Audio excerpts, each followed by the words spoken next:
Hey everyone, welcome to this explainer. Today, we're tracking a genuinely fascinating, almost unbelievable historical encounter. We're following a group of Vikings as they travel deep within the Maya jungle alongside local guides. I mean, just picture that. It's a single day packed with sudden peril, brutal heat, and this incredible, unexpected cross-cultural connection. Let's dive right in. So I want you to imagine you're walking through this dense, intensely humid forest. You're completely lulled by the rhythmic crunch of your boots on the stone, the constant droning buzz of insects all around you. And then, bam! Out of nowhere, the quiet morning is violently shattered by a sharp, piercing scream. And we're talking a sound of pure, unadulterated pain. That scream came from a young Maya porter, and literally in an instant, this peaceful trek turns into an absolute frantic fight for survival. But actually, hold on, before we deal with that crisis, let's rewind just a few hours to set the scene and establish the calm before the storm. The morning had actually started out incredibly peaceful. Just picture this scene for a second. You've got Norse Vikings and their Maya companions sitting together, sharing a simple, grounding breakfast of maize gruel and roasted plantains. It's just such a beautifully unexpected image, right? A real historical culture clash in the best way possible.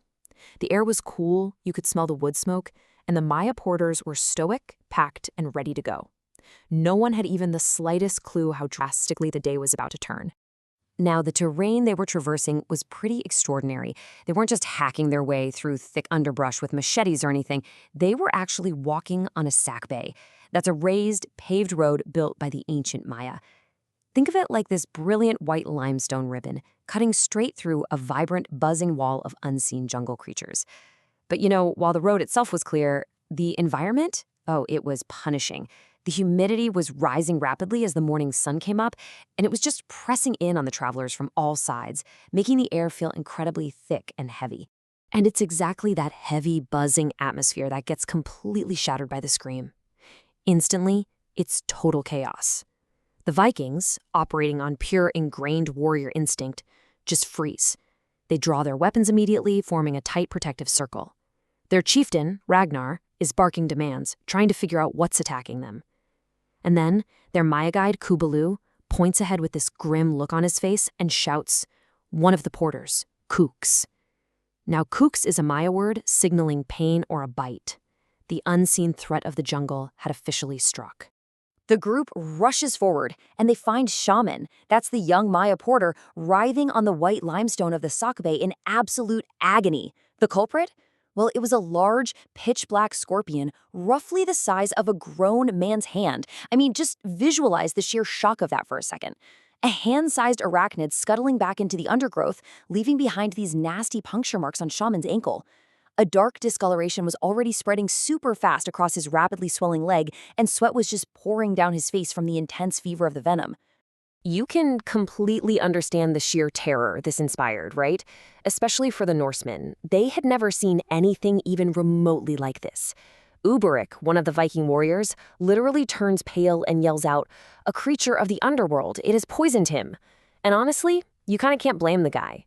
To a Viking from the freezing north, a hand-sized, venomous beast scrambling through the sweltering jungle must have seemed like a literal demon sent straight from hell.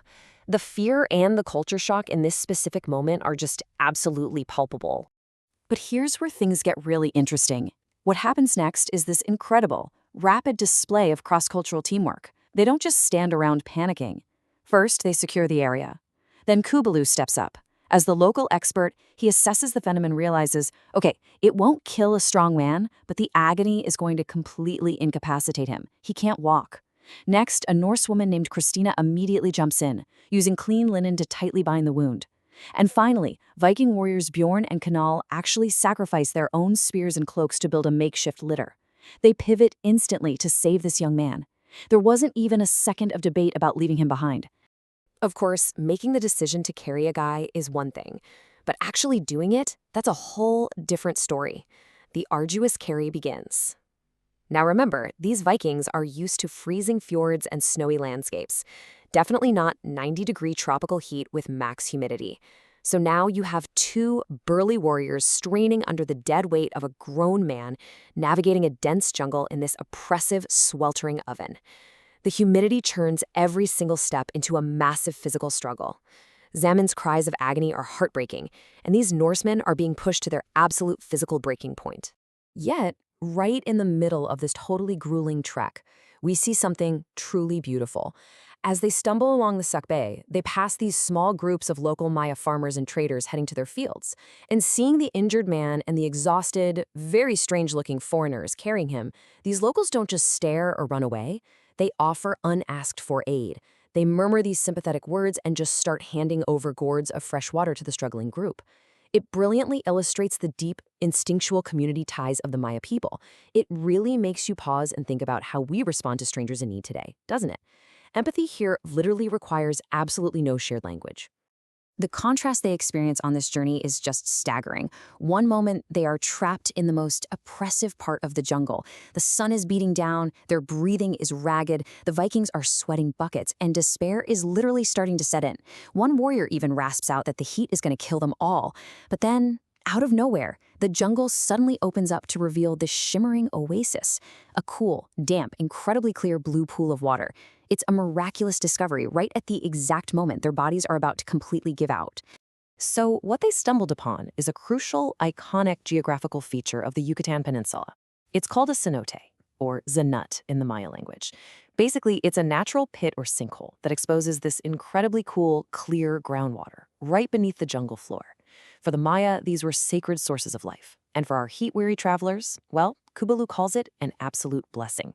It is exactly, and I mean exactly, what they need to survive the brutal afternoon. The relief is instantaneous, and it is immense. Bjorn, who's just frantically shedding all his heavy gear, exclaims, "This is truly a gift from the gods, cool as a mountain spring." And one by one, Vikings and Maya porters alike just submerge themselves in this impossibly clear water.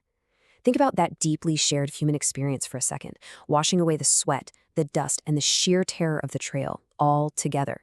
The coolness is a total shock to the system, but it revitalizes their exhausted muscles and clears their foggy minds. And you know what's great? The cross-cultural collaboration doesn't just stop at the rescue. While the rest of the group is cooling down, Christina is right there at the water's edge, carefully tending to Oxamen. But she's not just using her usual Norse remedies. No, she applies a soothing poultice made of jungle leaves that Kobalu quickly identified and gathered from the surrounding flora.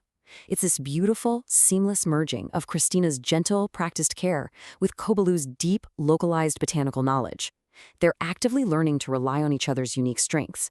So with their strength finally renewed, they push on. They reach a small village where they are able to safely leave Zaman in the very capable hands of local healers. Hugely relieved, the rest of the group hikes that final hour toward their actual destination. And as they get closer, the agonizing heat and the terrifying screams of the morning just kind of fade away, replaced by a totally different vibe. Listen to this. You start hearing the sounds of distant drums, the trill of flutes, and you can smell this rich, thick aroma of roasting meat and sweet maize wafting through the trees. A runner had actually gone ahead. The village knows they're coming. And man, what a welcome it is. Just picture the staggering abundance of food set out in the central plaza.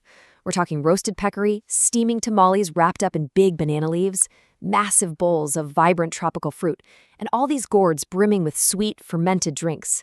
Fires are blazing everywhere, lighting up the faces of the villagers who are dressed in their absolute finest woven clothes. The sheer generosity of their Maya hosts is just overwhelming, especially to a group of exhausted guys who just barely survived the harsh bite of the jungle. Then, the village elder steps forward. He's this jovial guy with a massive booming laugh, and he delivers this incredible welcome. He says, "Eat, mighty warriors from the sea. You have walked far and faced the jungle's bite. Tonight we celebrate your strength and your journey." I love this so much. He doesn't treat them as invaders or, strange outsiders to be feared. He completely recognizes their shared humanity. He honors the massive physical trials they've just endured, and he welcomes them with completely open arms. The Vikings, as you might guess, are absolutely stunned by this level of hospitality. Bjorn, taking in this spectacular feast, happily declares that it's fit for kings. Meanwhile, Christina is just amazed by the whole culinary exchange, marveling at the rich, totally unfamiliar flavors of the sweet roasted roots they're eating. I mean, for warriors who are so accustomed to the harsh, freezing realities of the north, sitting in a vibrant, warm jungle plaza being served a massive feast of diverse flavors, that is a culture shock of the most wonderful kind. But it's actually Ranveg. who is usually the most reserved, quiet one of the Norse group, who truly captures the emotional weight of the whole evening. Looking around that joyous, firelit plaza, she says, "They embrace us fully. There was no fear here, only welcome." And, she's entirely right. In an era that's so often defined by territorial clashes and this deep suspicion of outsiders, this absolute warmth and complete lack of fear strikes a profoundly deep chord. It's a magic that's honestly far more potent than any weapon they carry. Which brings us to the end of our explainer today, and it leaves us with a seriously fascinating question to ponder.